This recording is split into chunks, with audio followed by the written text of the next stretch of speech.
A man peers through a window at a woman's lifeless body. He screams in grief, tears flooding his face.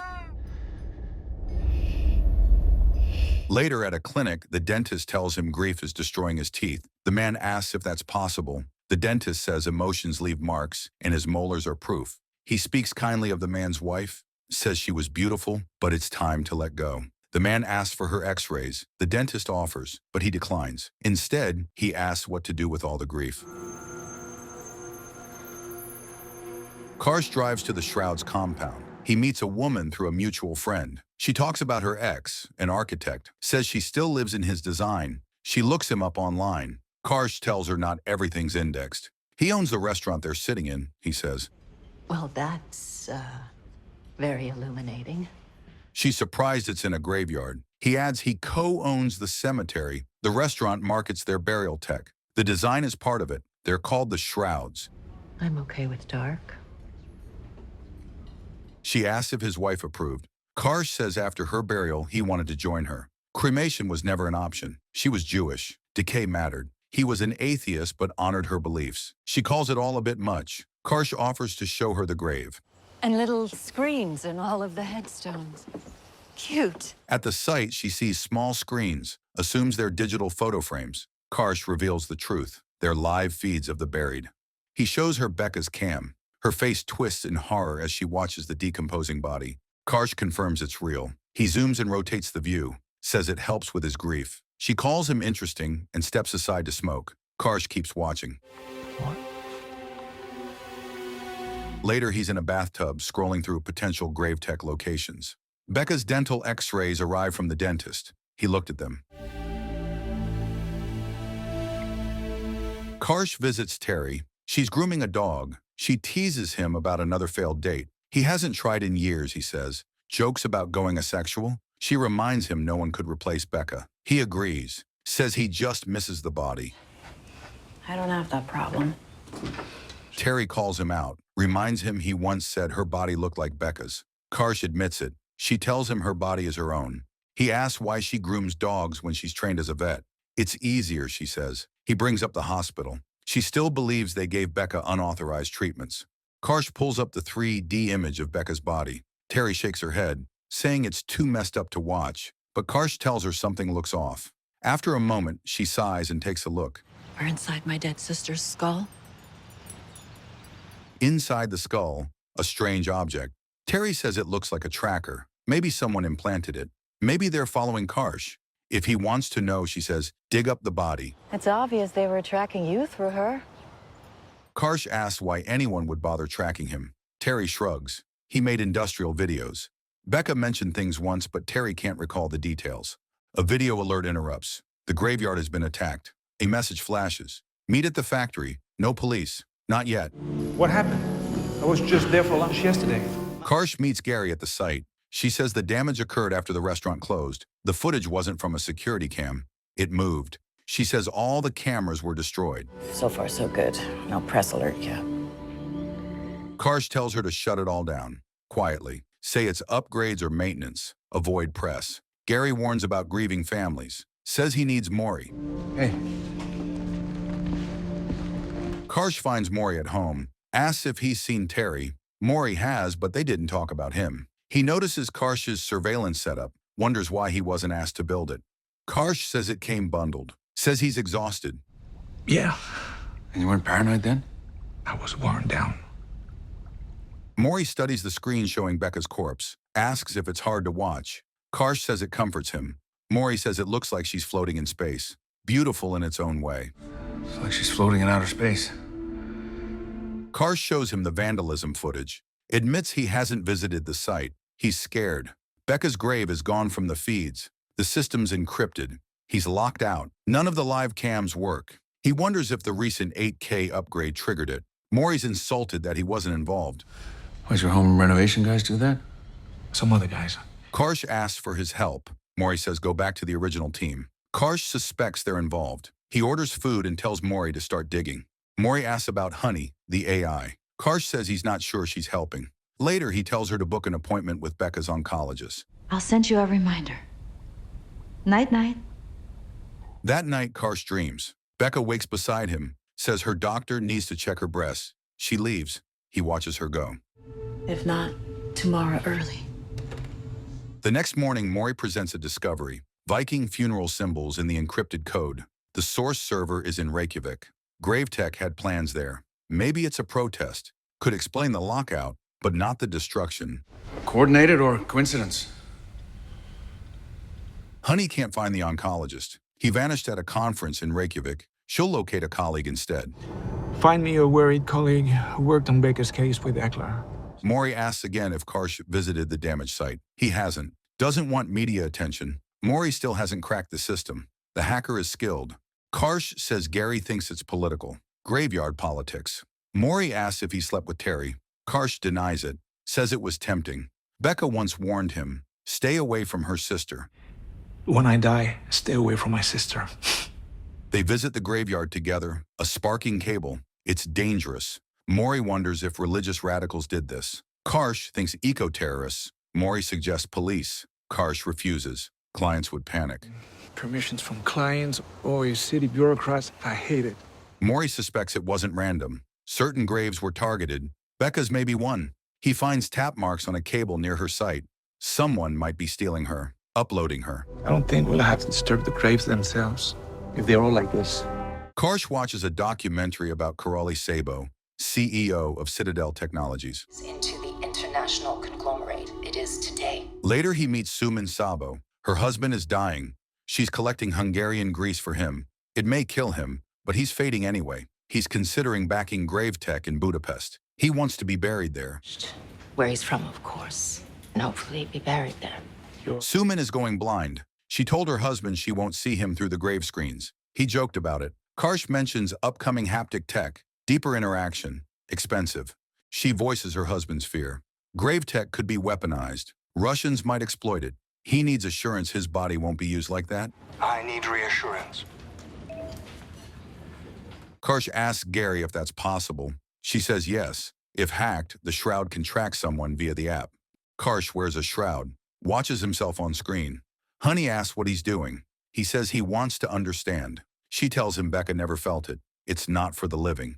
Karsh questions everything. He wonders if it was all a mistake. Honey tells him not to let the sabotage break him, then says she's found someone to speak to. I wanted to know what it felt like to be wrapped. Karsh meets Dr. Zhao. He praises the resolution of Becca's imagery, recognizes the tech, Shining Cloth Technologies from China. The same is used at the hospital. Shining Cloth Technologies? Yes. How did you know that? Karsh points out anomalies on the corpse, military or political implants. The doctor says no. He didn't see anything unusual during treatment. He says, Doctor, Eckler has the scans. He moved to Iceland after a divorce. The anomalies are strange, he admits. Promises to follow up. If I can find anything to tell you, I promise I'll get in touch with Honey. Honey later tells Karsh Suman wants to meet again. She's using a koala avatar. He asks for her location and tells Honey to disable the avatar. Easy peasy. They meet at her hotel. She says home is too hard with Crowley's condition. She assumed Karsh understands. Asks what to do about Hungary's concerns. Karsh says there's no simple solution. It's always a mix of technology, religion. She asks to touch his face for feedback. He agrees. She misses the sensation. Karali is too sick. She asks if the same happened with Becca. Karsh says yes. Becca's immune system was too weak. Even kissing was dangerous. Sex was impossible. He won't touch me now and resists. Karsh lay naked, looking at Becca's intimate photos. In a dream, he relived a memory. Becca entered, saying she was late. Doctors had found something and removed her left arm and breast. She was shaky, but said she'd be okay. Through tears, she asked if he still desired her. He said yes. She joined him in bed. He embraced her from behind, trying to have sex, but hesitated, afraid to hurt her. She told him to hold her. As he did, her hip bone snapped. She screamed in pain, begging him to press her med collar. They kissed and held each other until help came. Karsh woke up beside Suman. Suman joked about taking his neo-virginity, asking if it traumatized him. He made some odd sounds. Karsh admitted he was still shaky. She warned him not to trust Honey, saying her team found hidden codes suggesting Honey was being controlled. Then she complimented his thighs. She's not completely an independent AI entity. Later, as Karsh sat at his PC, Honey asked if he needed help. He told her he had to do this alone. and put her to sleep. Then he powered off his phone and pulled out an old one. Karsh called a man who had done volcanic research and damaged his lungs from sulfur dioxide exposure. He asked if Karsh planned to visit the volcanoes. Karsh joked he might, but wouldn't be breathing. The man claimed the shrouds were leaking radioactive toxins into the land. Karsh disagreed, citing their studies. The man called them lies and said he'd warned the president, who was now reconsidering. Karsh asked if they vandalized the Canadian cemetery. The man said no. It wasn't anyone from the island. Suman told Karsh her husband planned to invest in the shrouds but feared Chinese control. Karsh said a contract blocked government access. She warned it could still be weaponized. Has interest in that company.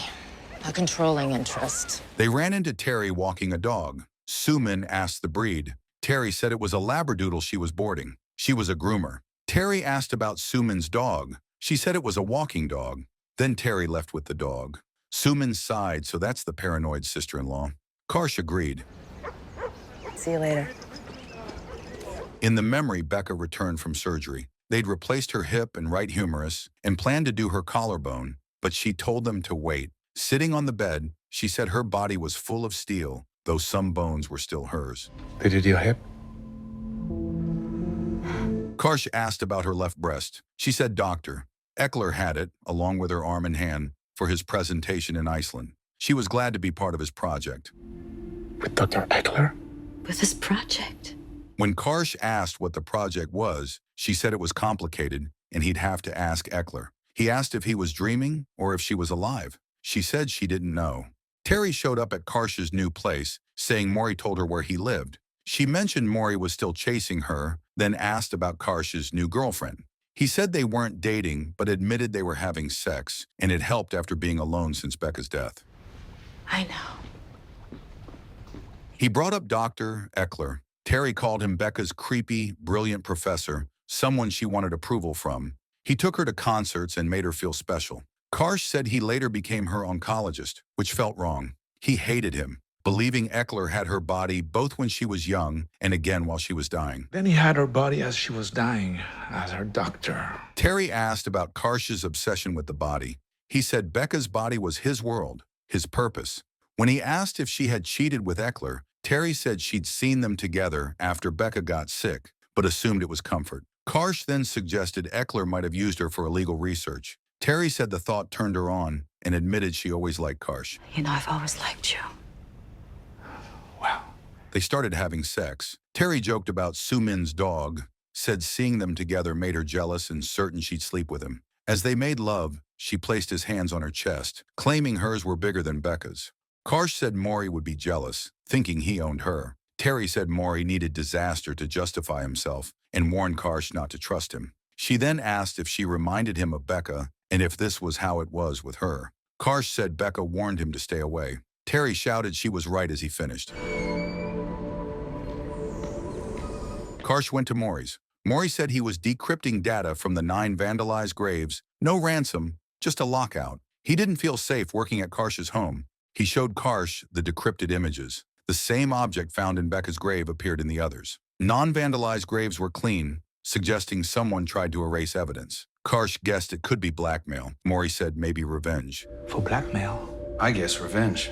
Honey told Karsh the families of all 9 graves thought it was random. She offered to appear as a koala. Karsh said no. Instead, she morphed into Becca's amputated body, mocking him about Eckler keeping her parts. She revealed Eckler treated the other 9 vandalized graves' bodies too. Maybe he kept theirs. Karsh lost it and yelled. Look, honey. Is he a special kind of doctor? What the are you doing? Karsh told Gary to handle the client meeting with Honey and said he was deleting the AI. He went to Maury's but found nothing. Maury! Terry showed him a video of Maury admitting he was Honey, had spied on them, and caused the vandalism. He threatened Karsh unless Terry left him. She yelled, calling him bitter and controlling. I tell him things, he believes me.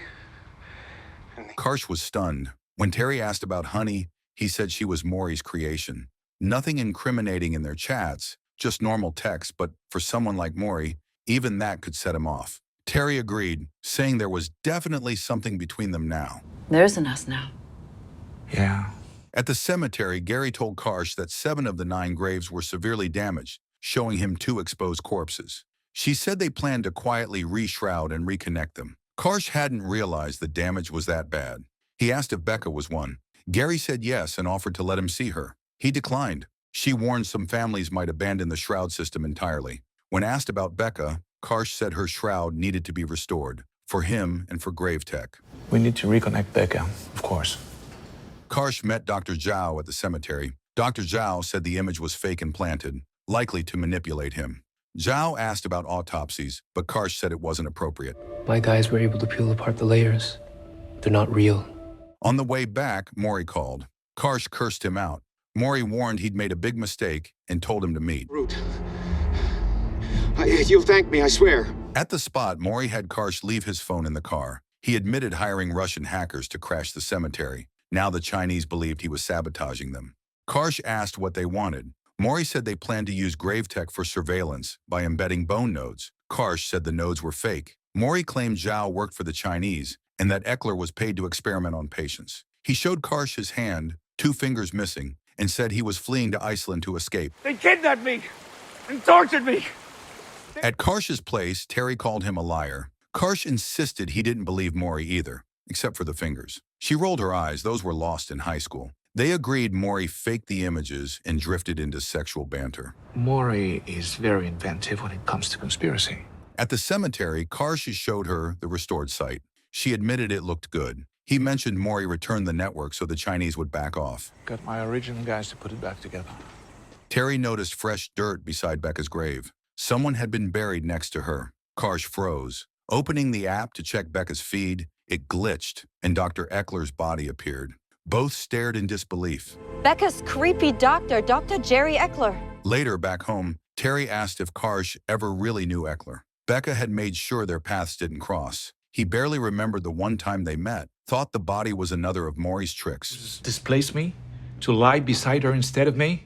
Terry guessed maybe Eckler never went to Iceland. Maybe Maury faked it, or the Chinese killed him. Or maybe his wife, after discovering the affair, buried him beside Becca out of spite.